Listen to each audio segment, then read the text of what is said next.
I'm with Julia Harris, who is the Head of Information Security at the BBC. She's been on the panel for who got caught out in the last 12 months. And we were talking about making security invisible, I think it was, Julia. That's right. Can you just give us your perspective on that as a security professional? Well, we all know that humans are a flawed piece of engineering. They will do things to make their lives easier.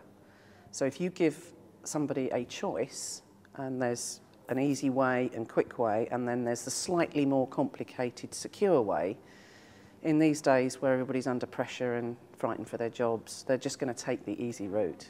And unless you've embedded the security such that it's invisible to the user, they're going to take the easy route, which is probably the insecure route, and could put your organisation or your information at risk. So my perspective is to try and incorporate all the technical measures that I can underneath the view of the user, so it just happens automatically. So if they're going to send email between themselves and a third party, if we know that the sort of information that regularly flows between us and that third party, we can create an encrypted tunnel between those two email boxes, in effect. So the user just sends the email and off it goes. They haven't had to do anything different, but actually it's not passing across the internet in the clear. It arrives at the other end. The third party can do whatever they need to do with it and send it back. And again, that is encapsulated and sent back. The user in the third party may not even know that it's encrypted between them and us. Right. But it means that the data hasn't passed out of the boundaries, is not insecure. Obviously, it's not impossible to crack, but we're not a target in that way. It goes across and it remains secure in both locations.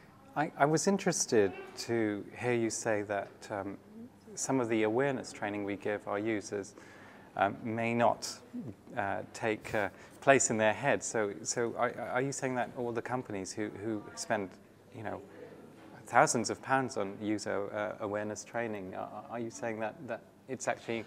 No, because every now and then the message gets through. But under pressure, the likelihood is the person doing whatever they're doing, no matter what awareness you've given them, they're going to break the rules, because they've got to get the job done in the time allotted, which is, as we all know, getting less and less.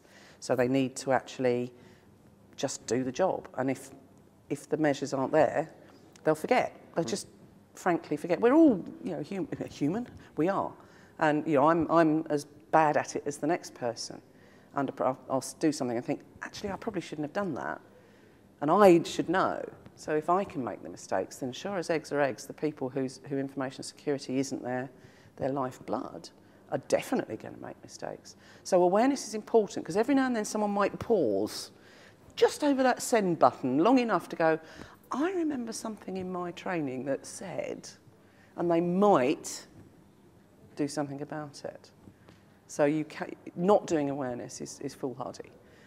But you have to balance it with the fact that users will forget, omit to do something, and will continue to work in an inappropriate fashion. So the awareness is underlying that. It gives the platform to build on, and if the messages are strong enough and regular enough, as that mouse pauses over whichever button we're talking about, they might actually have that second thought. But under pressure, if the measures mean that they have to do something else, they'll take the easy route.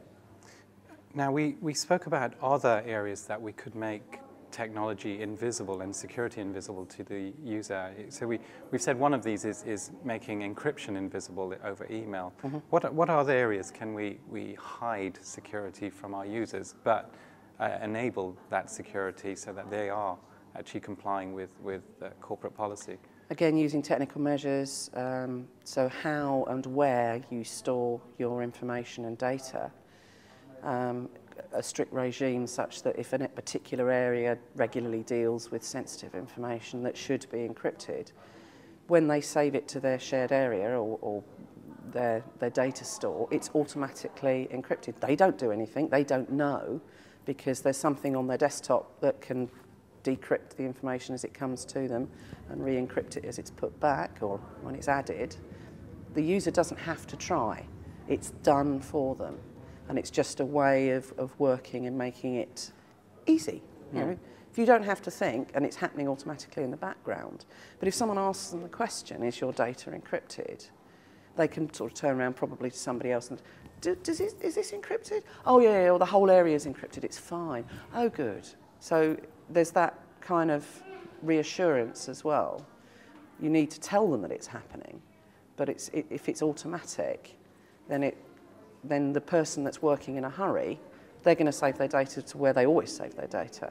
So if that's got appropriate either encryption or control mechanisms as to who can access that data, working to the principle of minimum access, so only those that should have access to something have it.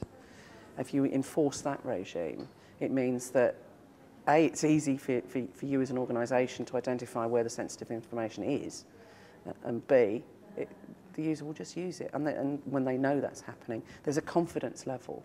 They feel protected and ensured, or, you know, and happy in their environment. So there's paybacks in both ways. It's a plus and minus.